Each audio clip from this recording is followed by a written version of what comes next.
हसनापूर हे आता टमटम वगैरे आले होते, रिक्षा ते तुम्ही सगळे त्यात ताई आज जरांगे पाटलांच्या उपोषणाचा दुसरा दिवस आहे. दादांनी पाणी पण पिलेलं नाहीये, एवढं रखरखतं ऊन आहे, उन्हामध्ये आपल्याला माहिती पाण्याशिवाय माणूस जगू शकत नाही. मग तुमचं काय मत आहे आता त्याच्यावर? दादाने आता पाणी प्यावं आणि आरक्षण तर सुरू राहू द्या, पण पाणी थोडी सलाईन इंजेक्शन असं दवाखान्यात थोडं करावं, ते पेटीची काळजी घ्यावं.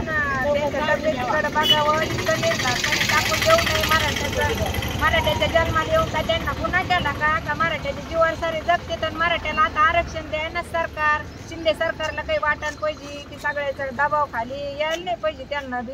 सरकारनं आता ताबडतोब जर आरक्षण दिलं तर हे माणूस जगन आमचं, नाही तर माणूस गेल्यावर आम्हाला काय करायचं ते आरक्षण. आमच्या लेकरा बाळासाठी ते एवढं झट ते पाण्याचा थेंब सुद्धा घ्यायला. काल आम्ही त्यांच्या घरी गेलो, बघितल्या कानाचा आणि डोळ्याचा लय मोठा फरक, एवढीले तोंड झाले त्यांच्या लेकरा बाळाचे आणि आईचं. आम्ही स्वतः त्यांच्या घरी जाऊन आलो, असं कस तरी झालं पोटामध्ये. आणि आता या माणसाला बघितल्यावर बी कस तरी त्या सरकारला म्हणा नुसतं दिवसभर उपाशी पाणी नको पिऊ तू, मग कसं वाटतं? मग कळण आरक्षण तरी आमचं काय करायचं लेकरा बाळाला?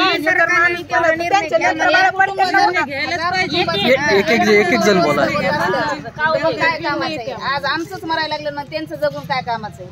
100% खरी गोष्ट. पण जरांगे पाटील काय म्हणतात, लाख मेला तरी चालेल, आपण म्हणतो, पण लाखाचा पोषण जगला पाहिजे. पण जरांगे पाटील काय म्हणतात, एक मेलो तरी चालेल, पण हे लाखो करोड माझा मराठा समाज आहे, यांचं कल्याण झालं पाहिजे.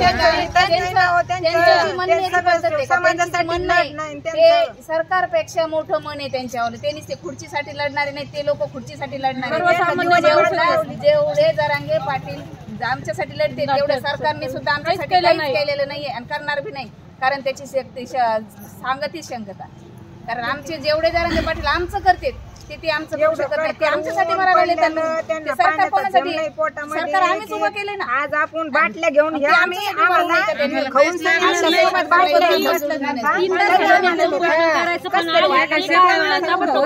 7-8 दिवस झाल्यावर मग नंतर येतात. असं इतकं तडपून घेऊन यायचं काहीच कारण नाही.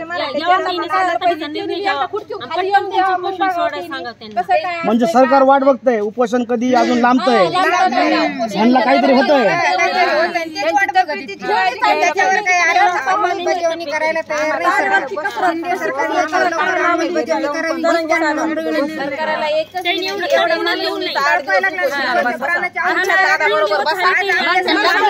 आठ दिवस नाही, एकच दिवस बसून दाखवा.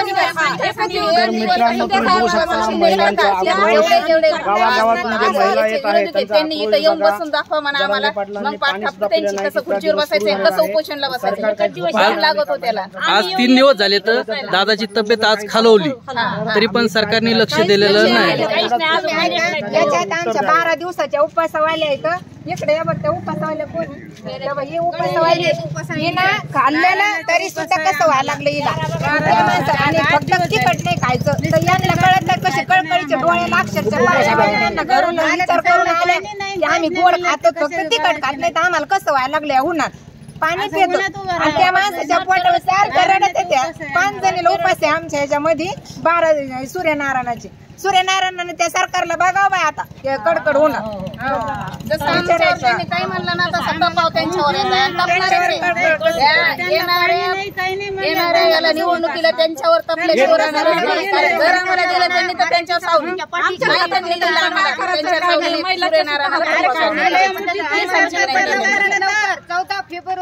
फेब्रुवारीपर्यंत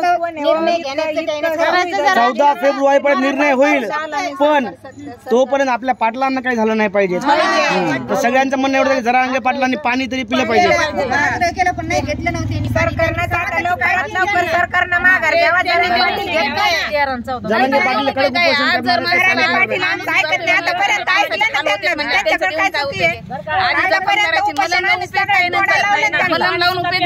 ऐकतच नाही सरकार, मजाच नाही त्यांची. त्यांनी आजी जे काय निर्णय घ्यायचा ते आजच घ्यावा, कारण 14ची वाट पाहू नये. त्यांनी 7 महिने झाले 14ची नेहमी काय 14चा सोमवारीच मरण म्हणल्यावर सोमवारीच मरण का सरकार? त्याला आधी मरण नाही येत का? याला आधी यायला काय झालं? त्याला कळत नाही का? आज माणूस मरायला लागला म्हणून 6 महिने 7 महिने झाले मुदतवाढ. काही मगाशी जरांगे पाटलांना बघून तुमच्या सगळ्याच्या डोळ्यात पाणी आलं जेव्हा तुम्ही आला होतात. म्हणजे त्यांची तब्येत एवढी खराब झाली त्यांना भगवत नाहीये. एवढी चिमणीवाणी तोंड झालं त्यांचं, एवढंच तोंड झालं दादाचं. त्यांना जर जीवाला आणि काही झालं तर काय एक महत्वाचा करायचं? मुद्दा की दादांनी मागच्या 17 दिवस अगोदर उपोषण केलं, त्याच्यानंतर 9 दिवस उपोषण केलं. आता ऊन पडतं एवढं आणि ताकद सुद्धा दादांची राहिली नाही उपोषण करण्याची. आणि कारण येणाऱ्याच्या प्रत्येकाच्या डोळ्यामध्ये पाणी आहे आणि दादांना, कारण दादांविषयी आपल्याला तळमळ आहे. कारण अनेक जण म्हणतात की जसं की आपण म्हणतो की लाख मेले तरी चालतील पण लाखाचा पोशिंदा जगला पाहिजे. आणि नक्कीच आमच्यासाठी आमचं नेतृत्व छत्रपती शिवरायांसारखं आहे. ज्या पद्धतीनं छत्रपती शिवरायांसाठी अनेक मावळ्यांनी प्राणाची आहुती दिली, त्याच पद्धतीनं या महाराष्ट्रातल्या महिला मंडळी सुद्धा पाठीमागे नाहीयेत. कारण या महाराष्ट्रातला इतिहास सांगतो तारा राणींचा. कारण या तारा राणींनी म्हणजे छत्रपती शिवरायांची सूनबाई, त्या छत्रपतीच्या सुनांनी या औरंगजेबाला या मातीमध्ये काढलं. हे इतिहास या महाराष्ट्राचा आहे आणि मराठ्यांच्या स्त्रियांचा आहे. मग त्यांनी मी तयारी करून आणि मागचा इतिहास जे दारांनी केलं आणू नाही, त्यांनी पुढे तेवढं वाटलं नाही पाहिजे.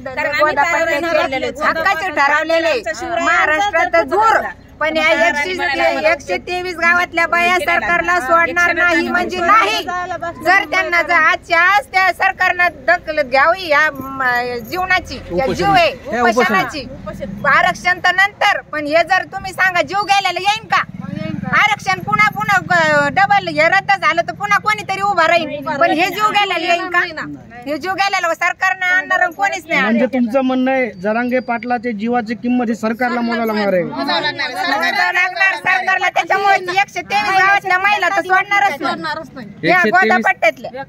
123 नाही, आम्ही सुद्धा मराठ्यांचीच पोरं आहोत. मराठ्यांच्याच पोरांनी आपल्यासाठीच हे चॅनल सुरुवात केलेले आहे. आणि 123 गावं नाही तर संबंध महाराष्ट्र नाही तर महाराष्ट्राच्या बाहेर सुद्धा 14 म्हणजे राज्यातील मराठा समाज एकवटलेला आहे आणि मराठा समाज कुणालाच सोडणार नाही. त्यामुळे ती परवडण्यासारखी गोष्ट नाही. सरकारने हे लक्षात घेणं गरजेचं आहे. काय करू शकतात याची गॅरंटी देता येत नाही.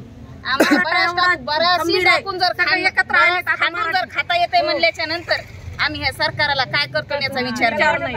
आम्ही महिला आहे,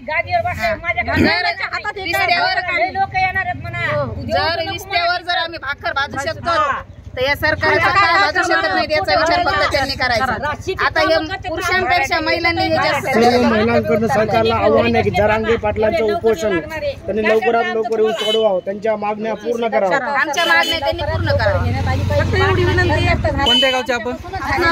हसनापूर. हसनापूर तालुका अंबड जिल्हा. आम्ही 20-22 बाया आल्या. या सर्व महिलांच्या ज्या काही